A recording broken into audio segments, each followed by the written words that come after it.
Rajya Sabha TV में आपका स्वागत है। मैं हूं समीना।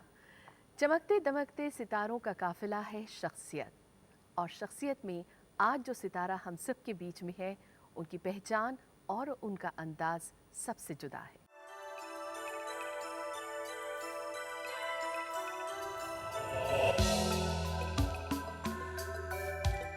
सशक्त भाव भंगिमाएं, लय और ताल के साथ अद्भुत संगम। नयनों की भाषा, हस्त मुद्राएं, तन की लोच, बिजली सी कटी।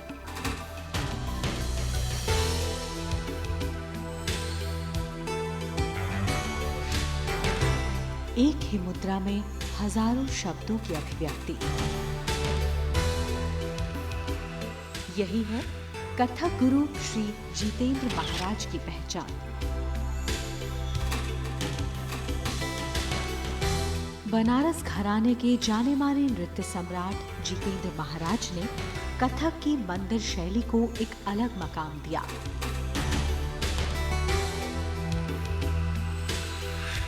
जब उनके साथ के शेष जाने माने नृत्य कलाकार कथक की दरबार शैली के बलबूते आगे बढ़ रहे थे, तो जितेंद्र महाराज ने कथक यानी कथा कहने की प्राचीन और समृद्ध भारतीय परंपरा को आगे बढ़ाने की ठानी। क्योंकि प्राचीन काल में मंदिर सामाजिक बैठकों, कला और धर्म का केंद्र हुआ करते थे, लेकिन वक्त गुजरने के साथ साथ कथक राज दरबारों में मनोरंजन का साधन भी बने, जिसमें दौलत और शोहरत कहीं ज्यादा थी। लेकिन जितेंद्र महाराज ने इसके प्राचीन शास्त्रीय रूप यानी मंदिर शैली को बनाए रखने का दृढ़ निश्चय कर लिया। जितेंद्र महाराज केवल नर्तक ही नहीं हैं, बेहतरीन गायक और वादक भी हैं।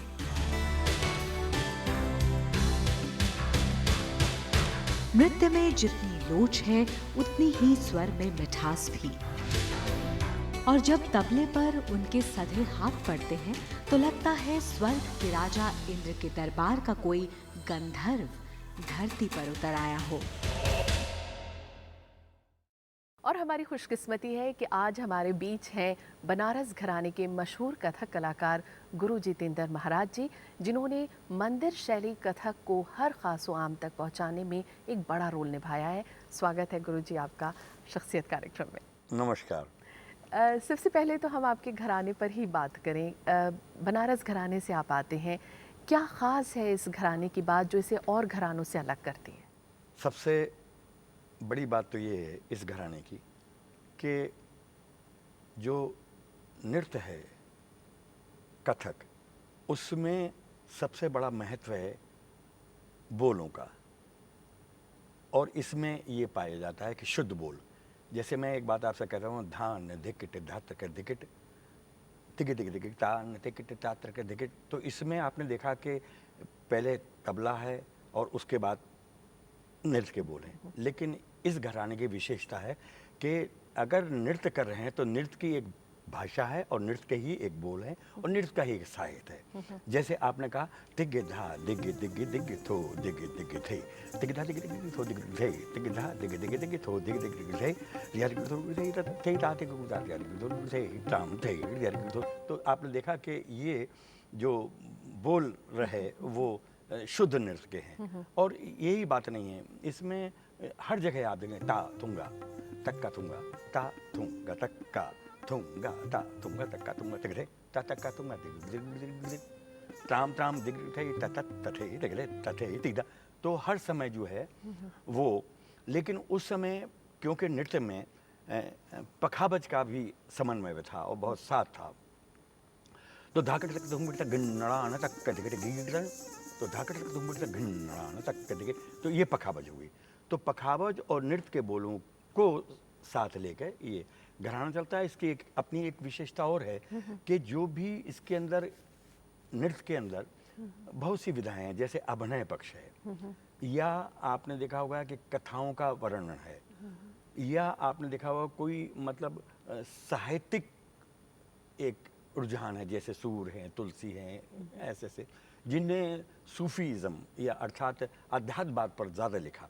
तो उसमें सारे बोल या सारी जो बातें हैं वो अध्यात्म दृष्टिकोण से सामने आती हैं, और जब हम उनको व्यक्त करते हैं तो ये हमारी पूरा प्रयत्न रहता है कि उसमें सात्विक स्नेह से भाव को आप व्यक्त कर सकें। बहुत खूबसूरत बात, सात्विक स्नेह के साथ भाव की अभिव्यक्ति, बहुत ही सुंदर वर्णन।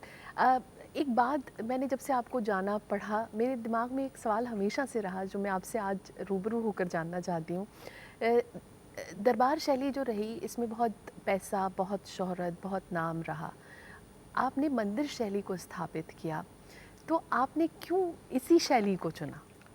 देखिए, एक तो सबसे बड़ी बात यह है कि ईश्वर जब किसी को जन्म देता है तो कहा जाता है कि वो पहले से ये नियुक्त करता है कि इसने क्या करना है। तो शायद हो सकता है कि मेरे जीवन में ये पहले से मतलब तय था।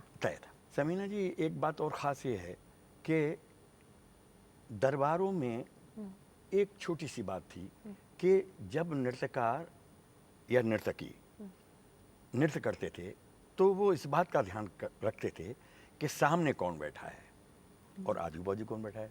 तो सामने नवाब बैठे हैं या राजसी है तो राजा बैठे हैं। तो हमें ये देखना पड़ता था उन नृत्यकारों को उस समय कि उनको हमारा नृत्य पसंद आ रहा है, हम उन्हें रिझा पा रहे हैं कि नहीं पा रहे हैं, या हम उन्हें खुश कर रहे हैं कि नहीं कर रहे हैं।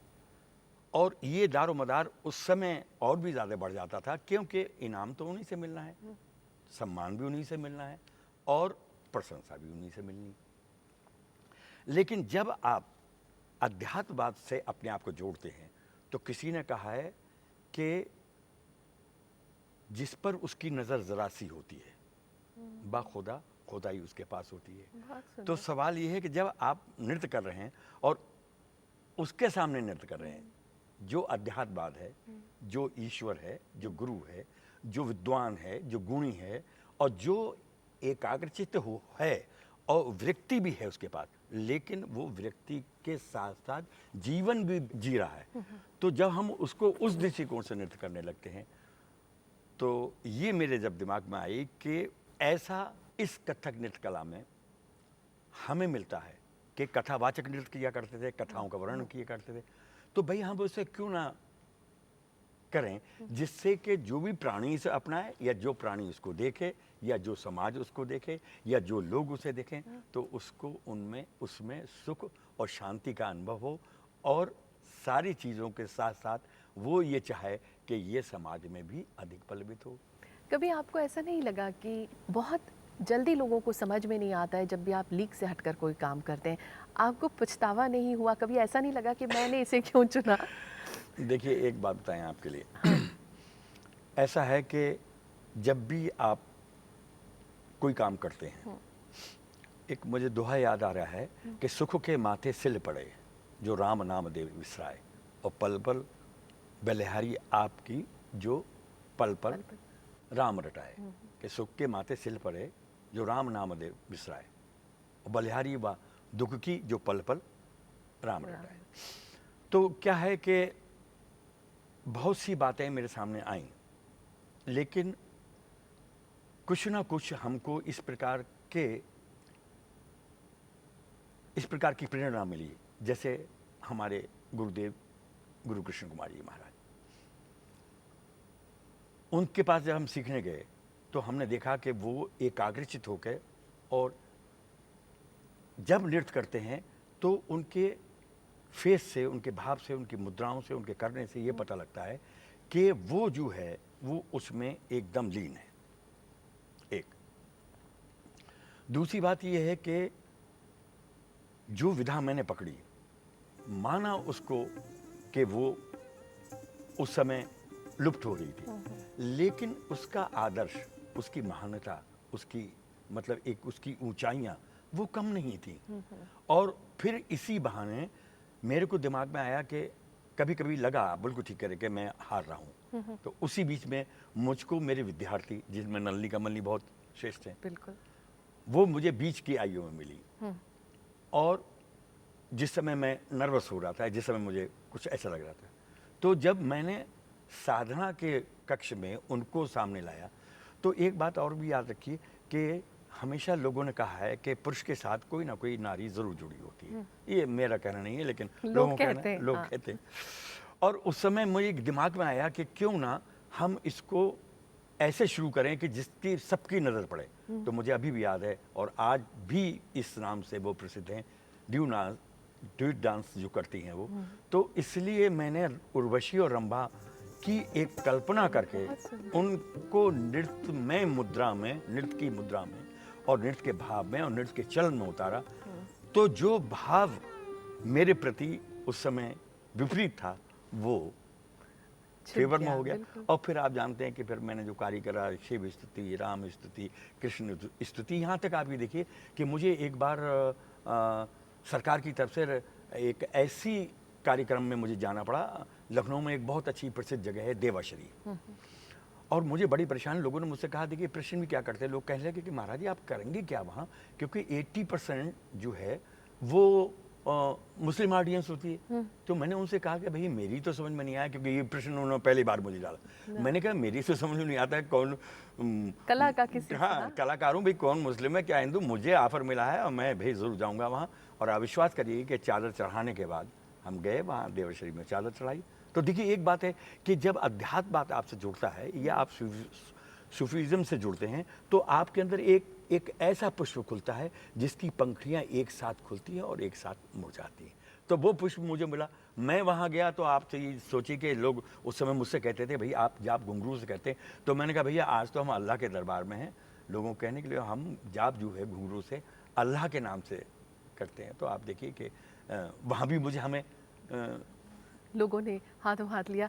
एक बात जो हमने आपके लिए सोच रखी थी कि आपकी मुलाकात आपके उन अपनों से हम ज़रूर कराएंगे जो कहीं आप से पीछे छूट गए या जो आपसे कभी कभी मिलते हैं।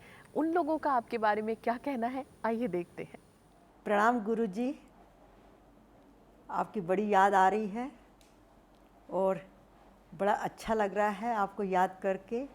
हम यहाँ सैन फ्रांसिस्को में बैठे बैठे आपको हमेशा याद करते रहते हैं। आपका जो हाई कॉन्शियस लेवल है वो हमको इतना अच्छा लगता है कि हम जब भी आपको याद करते हैं और फ़ोन करते हैं तो आप कहते हैं सत्या मैं अभी अभी तुम्हें याद ही कर रहा था। तो ये आपका जो हाई कॉन्शियस लेवल है ये मुझे हमेशा आपकी तरफ खींच के ले आता है।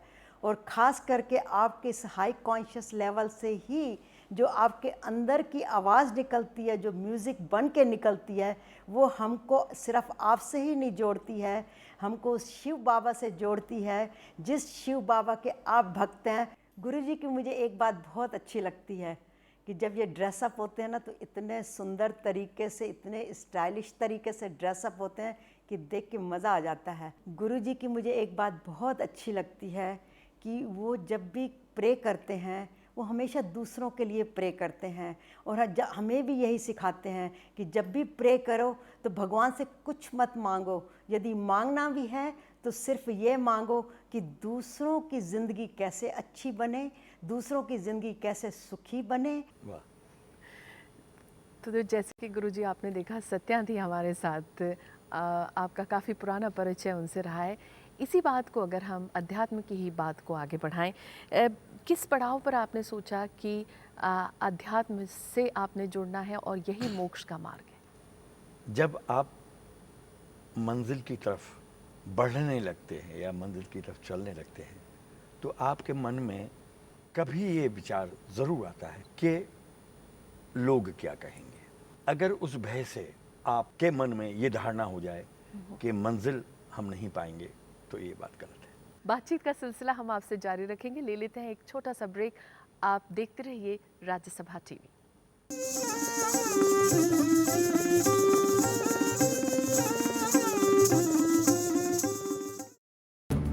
आजादी के बाद कैसे बदला परिवेश, कैसे बनी संसद, कैसे उठा देश, When the world sleeps, India will awake to life and freedom. Freedom. कौन थे वो लोग जो दे गए हमको शानदार विरासत, लोकतंत्र की मजबूत इमारत। राज्यसभा टेलीविजन। सवाल जो मीडिया उठाता है, सवाल जो मीडिया नहीं उठाता। क्या है सोच खबरों की? क्या सवाल करने वालों पर भी है सवाल? क्या है मीडिया की माया? क्या है मीडिया का हाल? मीडिया से जुड़े हर सवाल पर होगी कड़ी पड़ताल। मीडिया वंदन नहीं, मीडिया मंथन, हर शनिवार।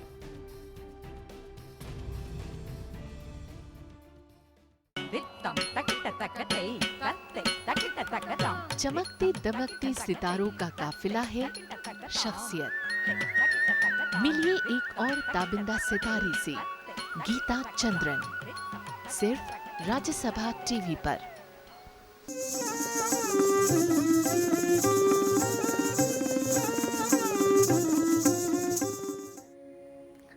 और ब्रेक के बाद राज्यसभा टीवी में आपका एक बार फिर स्वागत है। आप देख रहे हैं शख्सियत और हमारे साथ आज हैं गुरु जितेंद्र महाराज जी। अध्यात्म की ही बात को आगे बढ़ाएं। किस पड़ाव पर आपने सोचा कि अध्यात्म से आपने जुड़ना है और यही मोक्ष का मार्ग है? हर रोज़ एक नया पड़ाव आता है, उस पर साधारण व्यक्ति रुकता है, सोचता है ये मंजिल है, लेकिन ऐसा है नहीं। जीवन के अनेक पड़ाव आते हैं और हो सकता है जीवन में मिले मंजिल, या अगले जीवन की कोई बात करते हैं तब मिले, या कभी मिले। तो हमने ये निर्णय किया कि भाई यहाँ से मेरे मन में एक बात आई कि भाई अगर तुमने ये रास्ता चुना है और इस रास्ते पे तुम चले हो, तो अध्यात्मवाद कैसे जुड़ा, ये आपने बिल्कुल बिल्कुल कैसे जुड़े किया, आप? कैसे? हाँ। तो देखिए, जिस दिन से मैंने ये सोचा उस दिन से पहले ज्योतिर्लिंग बनारस का बाबा विश्वनाथ, और फिर 12 ज्योतिर्लिंग पूरे कंप्लीट किए। कोई ज्योतिर्लिंग ऐसा नहीं है जहां मैंने नृत्य ना किया हो, चाहे वो अपने आप से, चाहे दूसरों का सहारा लेकर, जिसने मदद की, लेकिन वहां प्रदर्शन किया। बहुत बड़ा। और अंतिम मेरा, एक दिन मैं उदास बैठा था। अब देखिए ये क्या होता है, जब आप प्रश्न करते हैं और आपको जवाब मिलता है। जवाब ही ना मिले, बहुत से ऐसे प्रश्न हैं जिसका कोई जवाब नहीं है, और जब आप प्रश्न करते हैं और आपको जवाब मिलता है तो इसका मतलब वो है। उसने मुझसे जब कैलाश मानसरोवर की बात आई है, मैंने बहुत जिद की, अपने साधना कक्ष में बैठा था। उसने कहा देखो, तुम जिस बात की जिद कर रहे हो वो तो असंभव है। इस जीवन में तुम ये चाहो कि तुम मुझे पा जाओगे, तो ये तो संस्कार हैं, कितना तुम तप करते हो, कितना बल करते हो, और लोगों ने बहुत कुछ किया है, लेकिन तुम इस बात का गौर करो कि मैं तुम्हारे साथ कैसे होते कि अध्यात्म को कैसे जोड़ रहा हूँ। तो उसने मुझसे कहा कि नृत्य मेरी सबसे प्रिय कला है, शिव की सबसे प्रिय नृत्य कला है, और मैंने तुम्हें ये जताने के लिए कि आखिरी सांस तक तुम इस बात को महसूस करोगे कि मैं तुम्हारे साथ जुड़ा हूँ, मैं तुम्हारे साथ हूँ, या तुम मेरे साथ हो। तो उन्होंने, मैं बैठा तो मैंने कहा अच्छा महाराज, ये जो भी है, अब ये तो बहुत बड़ी कहानी है। कैलाश मानसरोवर बाकी रहता था ज्योतिर्लिंग। ठीक है, मैं कैलाश मानसरोवर के प्रयत्न में था, और मुनि जी एक बहुत अच्छे, मतलब ज्ञानी व्यक्ति हैं, सन्यासी हैं, परमार्थ के वो संचालक हैं, वो मुझे ले गए, और नलनी कमलनी के साथ, आप देखिए इतनी हाइट है उसकी कि मैं शब्दों में क्या कहूँ, बहुत ऊंचा। और किसी को, और मज़ा इस बात का, उससे पहले भी कोई नहीं गया वहाँ, और आज तक जाने के प्रयास भी किए, लेकिन घुंघरू नहीं बांध सके, इतना सांस में परेशानी होती। अब मैं नाम नहीं लेता कौन कौन अभी गए, और मैं ईश्वर से प्रार्थना करता हूँ कि हे भगवान, हे प्रभु, या हे देवता, हे मतलब कोई सन्यासी व्यक्ति के आशीर्वाद किसी को दे के वो नृत्य करे। वहाँ तक पहुँचे। लेकिन जब मैं लौट के आया वहाँ, तो मुझे एक बात कही कि गुरु गोविंद दो खड़े। तो बोले तुम्हारे गुरु ने तो तुम्हें बहुत सी बातें याद करवाई है, और वही संस्कार है कि जो तुम इस रास्ते पर चले हो। तो मुझे एक महाराज जी मेरे थे, उन्होंने मुझे 7 खंड याद करवाए महाराष्ट्र के, और एक खंड मैं सुनाता हूँ आपको। उसमें जो है वो यही मिलता है कि नृत्य के माध्यम से कैसे आप जो है साधना, नृत्य की साधना से और अध्यात्म की में आराधना से, नृत्य के पुष्पों को चढ़ाकर कैसे आप जो हैं अपने घुंघरू को से माध्यम से कैसे आप जो हैं वो मोक्ष प्राप्त करें। तो कहते हैं कि धुन अनित्य गत नित्य बाजत धत इत सप्त सुर मिल मुदित यत नत करत कानर विचयनित और तथई इनाचत। देखिए इसमें एक बात है कि पूरा इस जीवन का, चाहे वो किसी धर्म का हो, लेकिन ये है कि आप सबसे जुड़े रहिए, उसके बाद भी आप एकाग्रचित होकर और मुझे भजते रहिए, मैं मना नहीं करता हूँ। तो कहता है कि धुन अनित्य गत नित्य बाजत धत इत सप्त स्वर मिल मुदित यत नत करत कानर विच अनित तथई इनाचत एक चित इत सदत राधा चब अमित मन दुबत नाचत एक मत जित जुगल जुड़ियत जोड़ जित नित भनत साहब क्रांत नित दुत मुक्ति देवत दीन दीन दीन दुत मुक्ति देवत दीन दीन दीन दुति मुक्ति देवत दीन दीन दीन। तो इस प्रकार से आप जब उसको नृत्य के माध्यम से उसकी जोड़ी को देखते हैं तो मुक्ति मिलती है। तो इस तरीके से ये था तो मैं आध्यात्मिक पहले से शुरू से बचपन से, लेकिन ये इसके साथ जुड़ने से ये हुआ कि मुझे पूर्ण विश्वास हो गया कि जिस रास्ते पे मैं चल रहा हूँ उस पर चलते जाना है। विजय शंकर मिश्रा हैं हमारे साथ, जिन्होंने अपने कुछ भाव प्रकट किए आपके बारे में। आइए देखते हैं उनका क्या कहना रहा आपके लिए। मेरी और महाराज जी की पहली मुलाकात 1975 में लखनऊ में हुई। तब वो युवा अवस्था पार करके उसके आगे की ओर बढ़ रहे थे और मैं युवा हो रहा था। वहाँ उनका नृत्य देखा मैंने। इस घटना को 36 साल बीत चुके हैं, लेकिन उनका नृत्य अभी भी जवान है, उनकी क्रिएटिविटी अभी भी जवान है। मैं एक घटना बता रहा हूँ।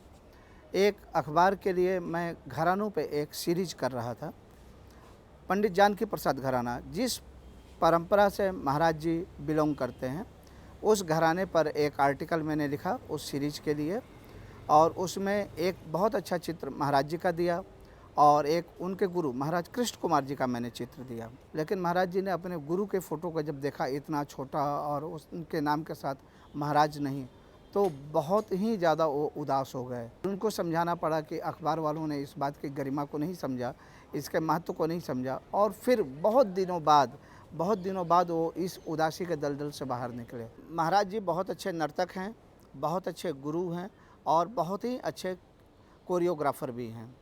अंत में महाराज जी को मैं अपनी शुभकामनाएं देते हुए ये कहना चाहूँगा कि वो जिस तरह अपनी सृजना का उपयोग कर रहे हैं, जिस तरह सामाजिक बुराइयों को हटाने के लिए उसका प्रयोग कर रहे हैं, उसी तरह वो लाते रहें और हम सभी लोगों को अपना आशीर्वाद देते रहें, आनंदित करते रहें। आपके कुछ और अपने हैं, उन लोगों ने भी आपके बारे में हमसे अपने ख्यालात शेयर किए। आइए देखते हैं उनका क्या कहना रहा। 1000 घुंघरू पैर में बंधे हुए हैं, बताओ एक घुंघरू बजा कर दिखाऊं, 2 बजा कर दिखाऊं? और मैंने कौतूहलवश पूछा महाराज एक बजा कर दे। 1000 घुंघरू बंधे हुए हैं, लेकिन 999 घुंघरू मौन हैं, एक मुखर है। अब इसको साधना का शिखर कहेंगे कि कुछ और कहेंगे? मैं हृदय से उनके प्रति मंगल कामना करता हूँ, क्योंकि वो जिस प्रकार भारतीय संस्कृति को संरक्षण, सुरक्षण, गौरव, वैभव प्रदान करने वाली कलाओं के आचार्य हैं। आज जितेंद्र महाराज एक व्यक्ति का नाम नहीं है, एक सिद्धांत का नाम है, एक आस्था का नाम है। गुरुजी नमस्कार। आज मेरा बड़ा सौभाग्य है कि आपके बारे में कुछ बातचीत करने का, कुछ बताने का मुझे मौका मिला। कला के क्षेत्र में तो आप पारंगत ही हैं। एक बात जो आपकी सबसे अच्छी मुझे लगती है कि मंदिरों में आपने जो नृत्य को विस्थापित किया है। देश के कोई भी ऐसा मंदिर नहीं होगा जहाँ के प्रांगण में आपने अपना और नृत्य कौशल नहीं दिखाया हो। गुरुजी आपको याद है, आपके बारे में मेरे को एक बात बहुत अच्छी लगती है, वो शायद आपको पता नहीं है।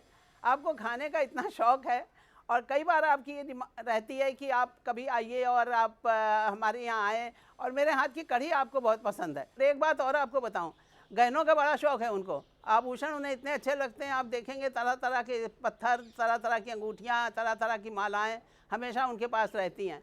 आप लोगों से मैं गुजारिश करूंगी कि आप गुरुजी की ओर देखें।